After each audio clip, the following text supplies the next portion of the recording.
할렐루야. 아멘. 오늘도 우리 히즐라이프 처치는 하나님께 최고의 예배를 드리길 소망합니다. 아멘. 제가 이전 교회를 섬기던 중에 나름 사업에 성공하여서 인생을 좀 즐겁게 여유 있게 보내시는 분을 만난 적이 있습니다. 신방을 받겠다 했는데 계속 차일피 어떤 일로 인해서 계속 미뤄지다가 결국은 이제 신방을 하게 된 것이죠. 근데 그분의 부인 되시는 분이 이제 그 남편분이 교회에 잘 안 나가는 것에 대해서 걱정을 해서 저에게 신방 전에 저에게 이런 말씀을 하셨어요. 우리 남편의 신앙을 좀 붙잡을 수 있고 믿음이 더욱더 굳건하게 설 수 있는 그런 신방이 됐으면 좋겠다고. 그래서 그 신방에 대해서 저도 내심 그 마음속으로 준비를 하고 기도를 하고 이 신방을 이제 나아갔습니다. 그래서 그 신방이 참 저에게 큰 영향을 미쳤고, 그리고 또 그 신방이 정말 기억 속에 남아서 아직까지도 선명하게 제 기억에 남아 있습니다. 그 신방이 기억 남는 이유 중에 하나가 뭐냐면 이런 것이 있습니다. 보통 신방을 가면 누가 가장 많은 말을 하겠습니까? 신방 가면 누가 제일 얘기를 많이 하겠어요? 목사님? 물론 목사님이 얘기를 많이 하겠죠. 근데 그 신방을 2시간 정도 했던 것으로 기억나는데 제가 말했던 시간은 고작 15분, 20분밖에 안 됐습니다. 거의 대부분 그 남편분이 자기의 성공담과 성공하기 이전과 이후의 삶이 얼마나 변했는지, 그리고 그래서 이후에 나는 얼마나 행복하고 즐겁고 여유 있는 생활을 하는지 그것에 대해서 말씀을 하셨어요. 제가 말을 하면 말을 완벽하게 끊는 건 아니지만 어느새인가 제 말을 끊고 자기 말을 했습니다. 그러니까 이제 제 말을 자꾸 끊으니까 옆에 있는 그 부인 집사님은 막 엉덩이가 들썩들썩한 거예요. 뭐 우리 남편을 쿡 찌르기도 하고 그만 좀 하라고 해도, 근데 그분은 아랑곳하지 않고 자기의 말을 했습니다. 근데 그 말을 전하시는데, 그 말을 하는데, 자신의 말을 하는데, 성공담을 말을 하는데 얼굴에 즐거움과 행복이 가득한 거예요. 여유가 넘쳤습니다. 여유 있게 말하다 보니까 중간중간에 위트 있는 말도 아주 재밌게 하셨어요. 대화의 주도권을 절대 저에게 넘기지 않았습니다. 근데 생각보다 그분의 성공담이 재밌었어요. 그리고 이 어려운 시기에 참 대단하시다라는 생각도 들었습니다.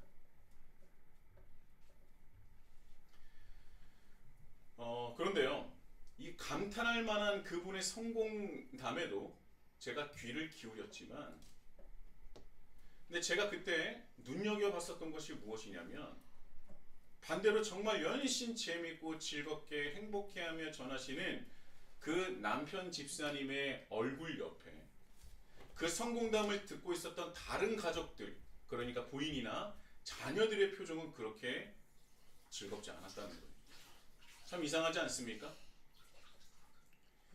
정말 너무나 행복해하고 본인은 행복해하고 너무나 즐거워하고 자신의 성공담을 늘어놓기에 정말 1시간이 부족할 정도로 정말 재미있게 말씀하시는데, 그렇게 행복해하는 그분 옆에 있는 부인이나 자녀들의 그 얼굴은 그다지 그렇게 행복해 보이지는 않았습니다. 그 남편분께서 저에게 이런 말씀을 하셨어요. 목사님, 저도 예수님을 분명히 믿습니다. 저는 예수님을 믿습니다. 다만 예배를 가끔 드리는 것일 뿐이고 교회 봉사를 하던 것을 그만뒀을 뿐, 저는 분명히 예수님을 믿습니다. 어떤 모임에 가려면 꼭 주일날 하는 것들이 많기 때문에 이 예배를 드리는 것을 빼먹을 때가 있는데, 그럼에도 불구하고 나는 예수님을 믿기 때문에, 예수님은 마음으로 믿는 것 아닙니까? 믿음은 마음으로 믿는 것 아닙니까? 예수님을 믿으면 영생을 누리는 것 아닙니까?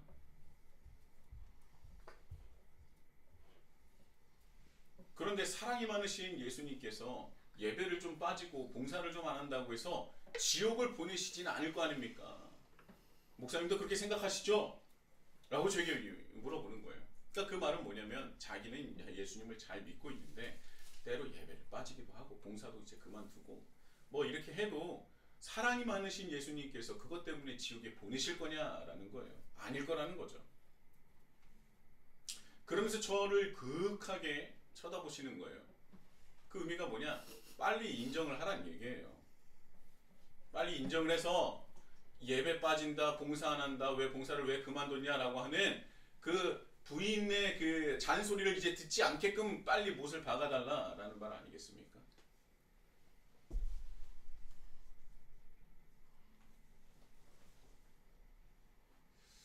그런데 이때 이분이 말씀하시는 게 나름 외통수 아닙니까? 예수님께서 예배 좀 안 드린다고 봉사 좀 안 한다고 해서 지옥에 보내실 분입니까? 그렇게 지옥을 보내실 분이라고 하면 예수님의 사랑을 폄훼하는 것 같고, 맞다라고 하면은 자신의 신앙생활, 지금까지 해왔었던 자신의 신앙생활에 대해서도 인정하게 되는 거니까 어떻게 보면 굉장히 외통수 질문이에요. 질 수밖에 없는 질문이라는 것이죠. 근데 제가 그분께 다시 되물었습니다. 그렇다면 집사님이 말씀하신 그 영생은 무엇입니까? 예수님을 믿음이 영생을 다 누리는 것 아닙니까? 라고 했었던 그 영생은 무엇입니까? 그러면 집사님께서 알고 계시는 그 영생에 대해서 저에게 다시 한번 설명해 주시겠습니까? 제가 이렇게 물어봤더니 그분이 단박에 이렇게 말씀하셨습니다. 영생은 죽어서 천국 가는 것이고 영원히 사는 것 아닙니까? 저는 그것을 분명히 믿습니다. 예수님을 믿으며 구원을 받아 죽어서 천국을 가고 영생을 얻어 영원히 사는 것입니다. 여러분, 혹시 영생에 대해서 어떻게 알고 계십니까? 혹시 제가 방금 말씀드린, 그리고 그 남편분께서 말씀하신 그 대답이 혹여 여러분들의 대답과 크게 다르지는 않습니까? 영생이라는 것은 무엇입니까? 그 말이 틀렸다고 볼 수는 없어요. 일부분 맞겠죠. 사도신경에도 영원히 사는 것을 믿는다라고 고백하지 않습니까? 뭐 영원히 산다는 것도 맞는 것 같습니다. 왜냐하면 하나님 나라가 임하게 되면 이 땅에 있는 하나님 나라와 저 하늘에 있는 하나님 나라가 하나 되는 그 날에는 영원한 그런 생명이 있겠죠. 반드시 심판도 있겠지만 말이죠. 그런데 성경에서 말하는 영생이 정말 영원히 사는 것을 말하는 것입니까? 여기서 영원히 사는 것은 어떤 것을 말씀하시는 겁니까? 육신이 영원히 사는 것을 말하는 것입니까? 성경에서 말하는 영생이 정말 육신이 영원히 사는 것만을 얘기하고 있습니까? 그래서 우리는 성경을 알아야 하고 성경을 읽어야 하는 것입니다. 제가 그래서 그분께 영생에 대해서 풀어서 말씀을 드렸습니다. 요한복음 17장 3절에 이런 말씀이 있습니다. 영생은 곧 유일하신 참 하나님과 그가 보내신 자 예수 그리스도를 아는 것이니. 영생이 뭐냐? 예수 그리스도를 아는 것이래. 여기서는 예수님을 믿고 천국에 가서 죽어서 천국에 가고 영원히 사는 것을 말하지 않습니다. 이 요한복음 17장 3절에서 말하는 것은 영생은 곧 무엇이냐? 예수님을 아는 것이라고 그랬어요. 제가 요한복음 17장 1절에서 11절까지의 말씀을 한번 쭉 봉독해 볼 테니까 여러분 마음속으로 귀를 열어서 한번 들어보십시오. 예수께서 이 말씀을 하시고 눈을 들어 하늘을 우러러 이르되 아버지여 때가 이르렀사오니 아들을 영화롭게 하사 아들로 아버지를 영화롭게 하게 하옵소서. 아버지께서 아들에게 주신 모든 사람에게 영생을 주게 하시려고 만민을 다스리는 권세를 아들에게 주셨음이로소이다. 영생은 곧 유일하신 참 하나님과 그가 보내신 자 예수 그리스도를 아는 것이니이다. 아버지께서 내게 하라고 주신 일을 내가 이루어 아버지를 이 세상에서 영화롭게 하였사오니 아버지여 창세전에 내가 아버지와 함께 가졌던 영화로서 지금도 아버지와 함께 나를 영화롭게 하옵소서. 세상 중에서 내게 주신 사람들에게 내가 아버지의 이름을 나타내었나이다.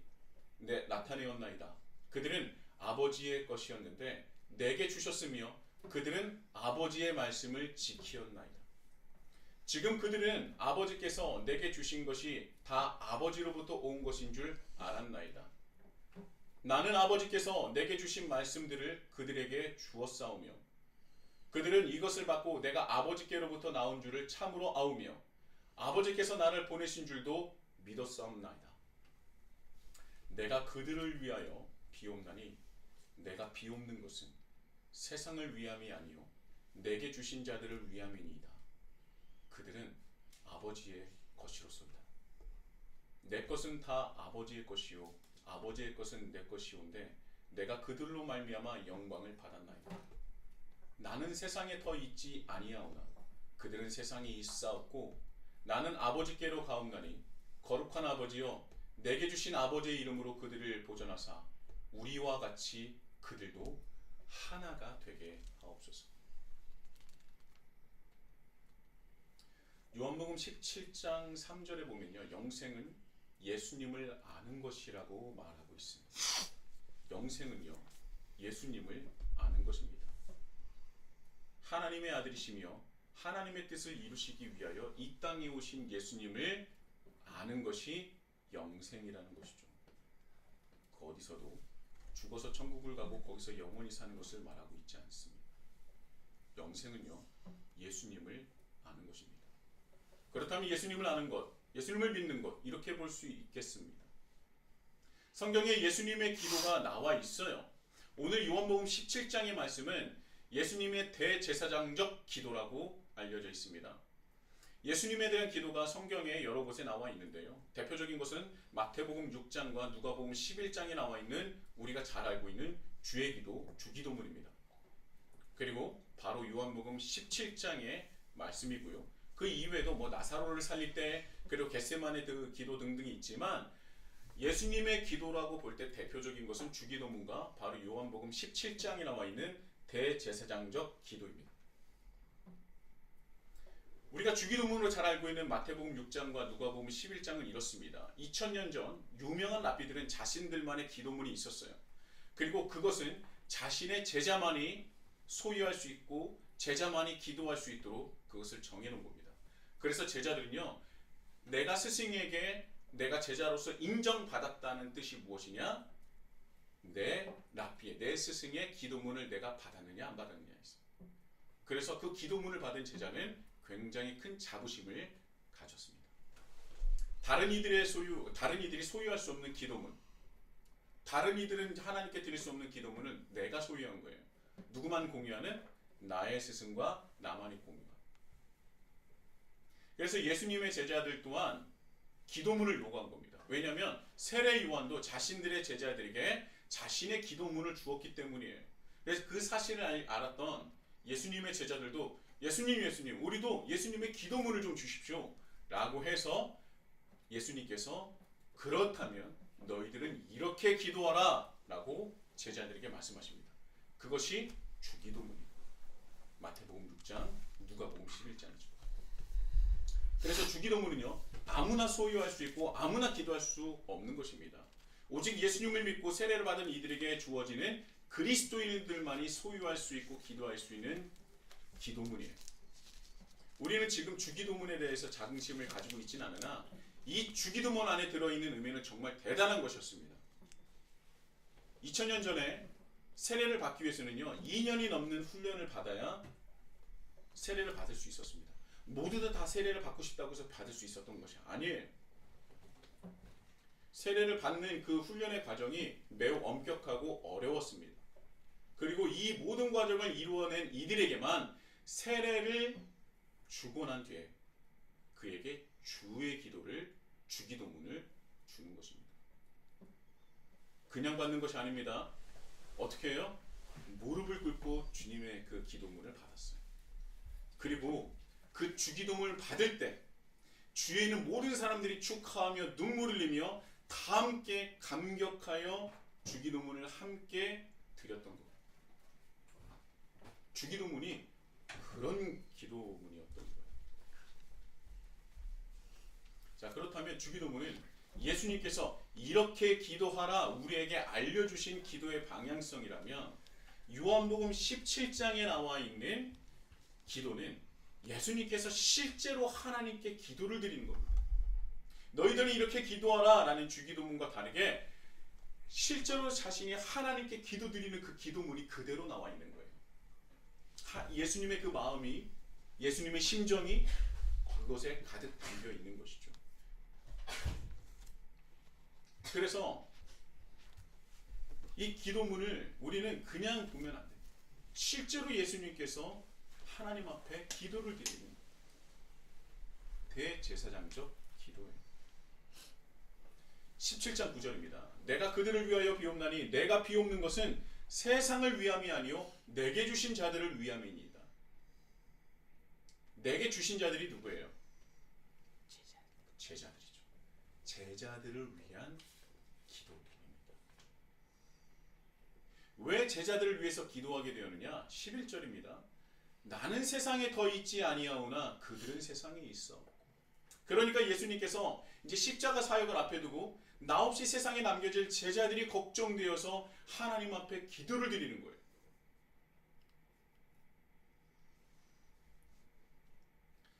그래서 제자들이 걱정되니까 기도를 드리면서 이들이 나 없이 세상을 살아갈 수 있는 방법, 그것이 무엇인지 기도문에 담겨 있는 것 아닙니까?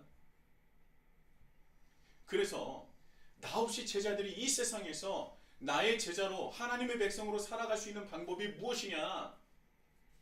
그래서 이 17장의 말씀을 보면 그 방법이 반복되어 나와요. 11절과 22절입니다.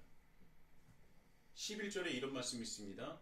우리와 같이 그들도 하나가 되게 하옵소서. 22절입니다.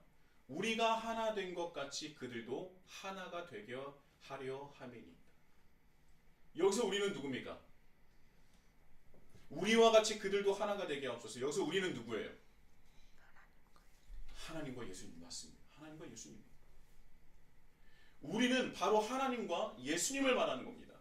하나님과 예수님의 그 삼위일체 하나인 것처럼 나의 제자들도 하나님께서 나에게 주신 그들도 서로 사랑하여 하나가 되게 하옵소서. 이렇게 기도하고 있는 거예요. 사랑으로 하나가 되는 것, 그것이 바로 예수님 없이 그리스도인으로 예수님의 제자로 이 세상을 살아갈 수 있는 방법이었던 겁니다. 서로 하나가 되어 살아가는 것, 이 땅에서 서로 사랑하여 살아가는 것이 바로 무엇입니까? 그것이 영생이에요.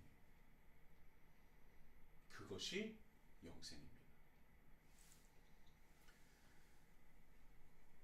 서로 하나가 되어 살아가는 것, 이 땅에서 서로 사랑하여 함께 살아가는 것이 영생이에요. 갑자기 이해가 안 되실 겁니다. 이게 영생이라고? 이상하다. 이게 왜 영생이지? 영생이 왜 서로 사랑하고 하나가 되어 살아가는 것입니까? 우리는 이 말을 들었을 때 이상하다 라고 생각했을 텐데, 이 말씀을 들었던, 이 기도문을 보고 들었던 이들은 아하, 그렇구나, 그렇지 라고 고개를 끄덕였을 거예요. 왜 그럴까요? 성경은요, 구약과 신약의 말씀이 하나로 관통해서 연결되어 있습니다. 따로 떨어져 있는 것이 아니죠.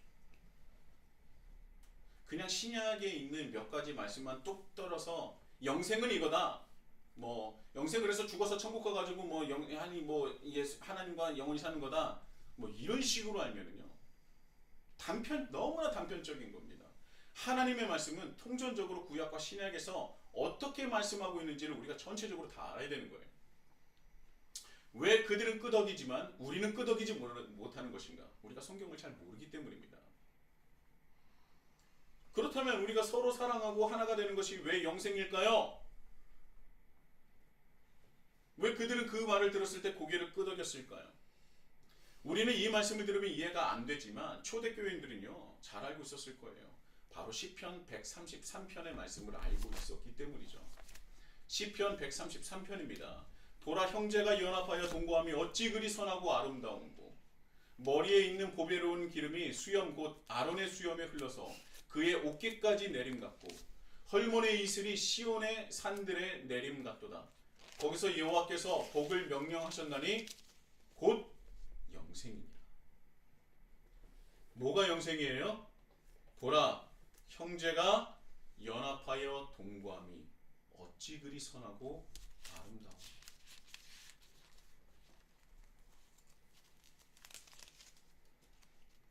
영생이요. 무엇입니까? 보라, 형제가 연합하여 동거하여 함께 더불어 사랑하여 살아가는 것이 곧 영생이라고 했어요.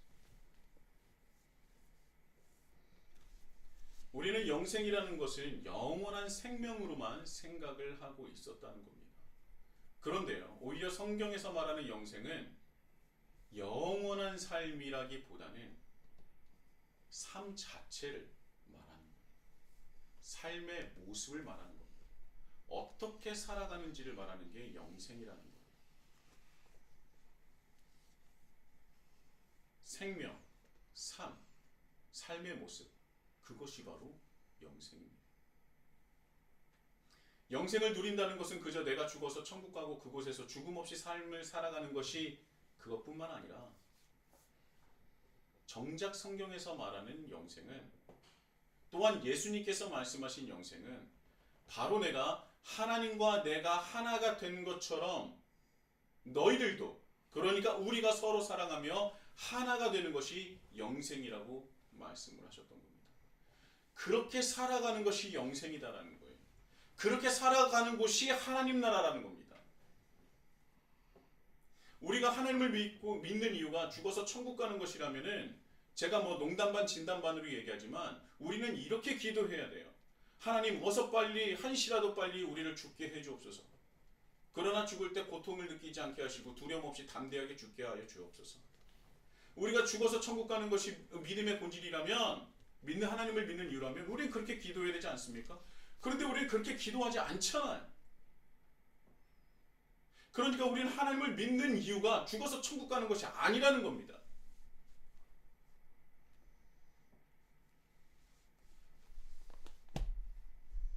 이렇게 우리가 죽어서 천국 가는 것이 영생이다 라고 하는 것은요, 하나님에 대한, 그 하나님 말씀에 대한 무지에서 비롯되는 거예요. 성경에서 하나님 말씀에 대한 그 영생은요, 하나님과 예수님의 하나됨처럼 하나님을 믿고 따르는 이들, 예수님의 제자들이 서로 사랑하러 하나가 되어 살아가는 것을 영생이라고 말을 하고 있는 것입니다. 그리고 그렇게 영생을 살아가는 곳이 하나님 나라라는 거예요. 이게 바로 유대인이 말했었던 영생이고 하나님 나라예요. 유대인들에게 있어서요, 영생은 죽어서 가는 저 천국을 말하는 것이 아니었습니다. 그들이 말하는 영생은 무엇이냐면 여호와의 장막에 거하는 것, 주의 성산에 있는 것을 말해요. 그렇다면 여호와의 장막에 거하고 주의 성산에, 그 주의 성산에서 사는 방법은 무엇입니까?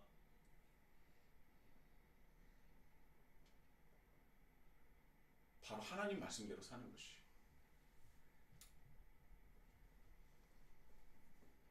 그들이, 유대인이 말했었던 영생은 무엇이냐면 여호와의 장막에 거하고 주의 성산에 거하는 것을 말하는데, 그렇다면은 주의 성산과 주의 여호와의 장막 안에 거하는 방법이 무엇입니까? 그것이 바로 하나님 말씀대로 사는 거였어요.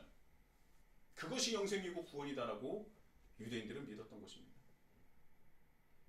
여호와의 장막에 머물며 주의 성산에 머무는 이들이 어떤 이들입니까? 어떻게 해야 거기서 거할 수 있고 거기에 머물 수 있는 것입니까? 시편 15편 1절에서 5절까지의 말씀이에요. 자세히 한번 들어보십시오. 여호와여, 주의 장막에 머무를 자 누구이오며 주의 성산에 사는 자는 누구이오니까? 정직하게 행하며 공의를 실천하며 그의 마음에 진실을 말하며 그의 혀로 남을 허물하지 아니하고 그의 이웃에게 악을 행하지 아니하며 그의 이웃을 비방하지 아니하며 그의 눈은 망령된 자를 멸시하여 여호와를 두려워하는 자들을 존대하며 그의 마음에 서운한 것은 해로울지라도 변하지 아니하며 이자를 받으려고 돈을 구워주지 아니하며 뇌물을 받고 무지한 자를 해하지 아니하는 자이니 이런 일을 행하는 자는 영원히 흔들리지 아니하리이다. 영원히 흔들리지 않는 삶, 이것이 바로 그들이 말했던 영생이었어요. 그 영생이 무엇이냐? 여호와의 장막에 거하는 자들이고 여호와의 성산에 거하는 자들. 그렇다면 여호와의 성산에 거할 수 있는 방법은 무엇입니까? 바로 시편 15편 1절에서 5절까지의 말씀을 지키는 자들이었던 거예요.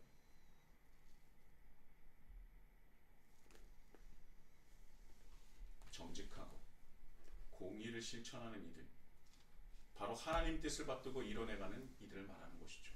남의 허물을 들춰내지 않고 이웃에게 선을 행하며 비방하지 않는 사람, 여호와를 경외하는 사람, 이자를 받으려고 돈을 구워주지 않고 오히려 더 많은 것들을 줄 수 있는 사람, 뇌물을 받아 판결을 굽게 하지 않고 하나님의 정의와 하나님의 뜻을 세우는 자,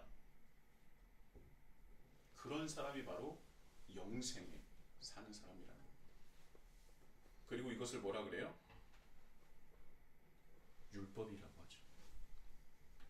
이것이 바로 하나님께서 우리에게 주신 율법입니다. 제가 지난 시간 정말 많은 시간 동안 율법에 대해서 많은 말씀을 드렸었는데요. 여러분, 율법은요, 선한 것입니다. 기억나시죠? 율법은 선한 거예요. 하나님께서 죄로 인해 인간과 깨어진 관계를 다시 회복시키고자 하나님의 사랑과 은혜를 담아서 인간에게 주신 것이 바로 율법입니다. 그러니까 율법이 뜻하는 것은 사랑이요, 회복인 거예요. 그래서 율법은 선할 수밖에 없는 겁니다. 하나님의 사랑을 상징하기 때문입니다. 그래서 율법의 본질은 사랑이에요. 그러나 그 본질을 잃어버리고 종교 지도자들과 수많은 그런 바리새인들, 율법 학자들이나 이들이 그 본질인 율법을 변질시켜서 오히려 사랑을 없애고 정죄와 비판의 칼날로 그것을 사용했기 때문에 변질된 율법에 대해서 사도 바울이 비판한 것이죠. 율법은 본디 사랑입니다. 인간과 하나님의 그 깨어진 관계를 다시 회복하고자, 하나님의 사랑과 은혜로서 다시 회복하고자 우리에게 주신 거예요. 그 방법을 우리에게 알려주신 것입니다. 그래서 그 방법을 알려주시면 우리는 하나님과 하나가 되고 하나님과 함께 걷는 이가 되고 그 삶을 바로 뭐라고 하느냐? 그것이 바로 영생이라고 말하고 있는 거예요. 그것이 성경에서 말하는 영생입니다. 예수님께서는 함께 하셔서 제자들과 그들과 영생의 삶을 살 수 있도록 그들에게 가르쳐 주시고 보여주셨어요. 그런데 이제는 내가 육신으로서 그들과 함께하지 못하기 때문에 그들을 위해서 요한복음 17장에 기도를 하는 겁니다. 영생의 삶을 어떻게 이루는 것이냐? 바로 하나님과 내가 하나 되었던 것처럼 그들도 서로 하나가 되게 하옵소서. 서로 사랑하여 하나가 되게 하옵소서.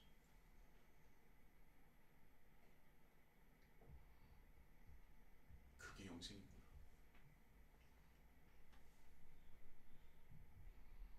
우리는 이렇게 얘기하면 왜 우리가 서로 하나가 되는 게 영생이지? 고개를 갸우뚱하지만 2000년 전 예수님의 기도문을 들었던 이들은 가슴을 치면서 내가 한 번도 내 옆에 있는 나의 형제를 사랑하지 못한 것에 대해서 회개를 했을 겁니다. 그래, 이게 바로 영생이고 하나님께서 원하시는 것이었는데, 예수님께서 하나님께 주신 율법 이외에 새 계명을 주신 것은 우리는 잘 알고 있습니다. 요한복음 13장 34절에 이런 말씀이 있어요. 새 계명을 너에게 주노니 서로 사랑하라. 내가 너희를 사랑한 것 같이 너희도 서로 사랑하라. 이것은 새 계명이기도 하지만 오히려 새로운 것이라기보다는 하나님의 뜻을 온전히 회복하라는, 다시 하나님께서 우리에게 주셨던 하나님의 뜻을 다시 회복하라는 것으로 볼 수 있습니다. 서로 사랑하는 것이 하나님 안에서 하나님의 백성들이 서로 연합하여 동거하며 사랑하는 것이 바로 영생이며 하나님께서 주신 최고의 복이라는 겁니다. 서로 사랑하고 하나됨을 이루어 살아가는 것만이 그리스도인으로서 이 세상을 하나님 뜻으로 이뤄낼 수 있는 가장 강력한 힘이라는 것입니다. 영생이라는 것은 내가 혼자 예수님 믿어서 죽어서 천국 가는, 그래서 영원히 사는 것을 말하는 것이 아니라는 거예요. 오히려 영생이라는 것은 나의 혼자 그 개인적 구원을 말하는 것이 아니라 함께하는 공동체가 함께 누리고 받는 그 은혜를 뜻하는 거예요. 옆 사람이 구원받는 것이 나와 상관없는 것이 아닙니다. 뭐 옆 사람도 구원을 받으면 좋겠지만 아니라면 어쩔 수 없고 정도가 아니라는 거예요. 내가 구원을 받으면 되는 것이니까 이런 생각 자체가 기독교적이지 않다는 것입니다. 성경에서 말하는 영생은 나 혼자 받는 것이 아니라 하나님을 믿는 우리 모두가 함께 누려야 하나님의 은혜이자 복이라고 하는 것이죠. 자, 제가 처음으로 돌아가서요. 제가 그분께 말씀을 드렸습니다. 영생이라는 것은 집사님 옆에 있는 그 부인 집사님과 자녀분과 함께 정말 서로가 사랑하며 함께 살아가는 것이 영생입니다. 내 옆에 있는 부인의 즐거움을 찾아주는 것, 그의 행복을 채워주는 것, 그가 원하는 것을 채워주는 것, 그의 필요를 채워줘서 함께 행복하며 사랑하는 것이, 그것이 영생입니다.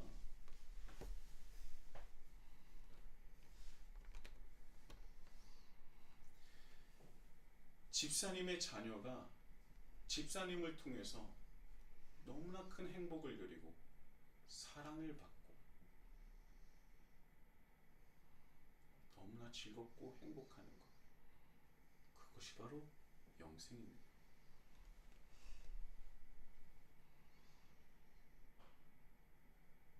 그리고 그렇게 서로 사랑하고 하나가 되어 그런 가정이 함께 이 세상에 나아가 그 사랑을 전하는 것이 바로 하나님 나라가 확장되는 것입니다. 그것을 우리에게 말씀하셨어요.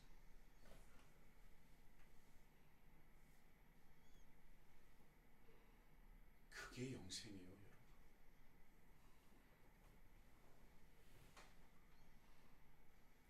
그리고 그 영생의 삶을 사는 자만이 정말 죽어서 영생을 누릴 수 있는 거예요. 이 땅에서 영생을 누리지 못한 이들이 어떻게 죽어서 저기서 영생을 누리고자 하겠습니까? 우리는 그 영생이라는 것 다 감당할 수 없을 수도 있습니다. 그러나 하나하나씩 할 수 있는 것부터 서로 사랑하며 함께 세상에 나가 하나님을 증거할 때 분명히 우리를 하나님께서는 사용하신다는 것이죠. 처음부터 하나에서 열까지 모든 것을 변화해서 세상에 나가는 것이 아닙니다. 내가 할 수 있는 것부터, 그리고 내가 보이는 것부터 먼저 할 것을 찾아야 하고 보려고 노력을 해야 되겠죠. 가정 안에서도 내가 남편을 위해서, 내가 나의 아내를 위해서, 나의 자녀를 위해서, 나의 부모를 위해서 내가 무엇을 해주고 어떤 필요를 채워줄 수 있을까, 그거를 생각하고 그것을 채우려고 노력하고 그것을 보려고 노력을 해야 되겠죠. 그것이 영생의 삶인 거예요. 내가 한 번 더 사랑하려고 하는 것, 내가 한 번 더 양보하려고 하는 것, 내가 한 번 더 안아주려 하는 것, 내가 한 번 더 사랑하려고 하는 것, 이것이 바로 우리에게 주신 그리스도인만이 누릴 수 있는 영생의 삶이라는 겁니다. 하나가 될 수 있는 것.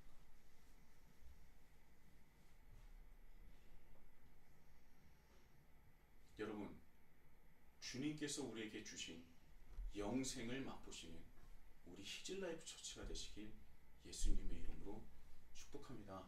아멘. 서로 사랑하고 아낌없이 주고 조건 없이 나눠주며 섬기시며 이루시는 그 놀라운 사랑, 그 사랑의 삶, 영생의 삶을 누리시라는 것이죠. 하나님께서는 그 영생의 삶을 누리는 우리를 통하여 분명히 하나님께서는 하나님 나라를 확장하실 것입니다. 서로 하나가 되는 것이 영생의 삶이라는 것, 사랑하여 서로 하나가 되는 것이 영생이라는 것을 깨달으시고 그 이 땅에서 영생의 삶을 누리셔 하나님 나라를 확장하시는 우리 히즐라이프 처치가 되시길 예수님의 이름으로 축복합니다. 아멘. 우리 다 같이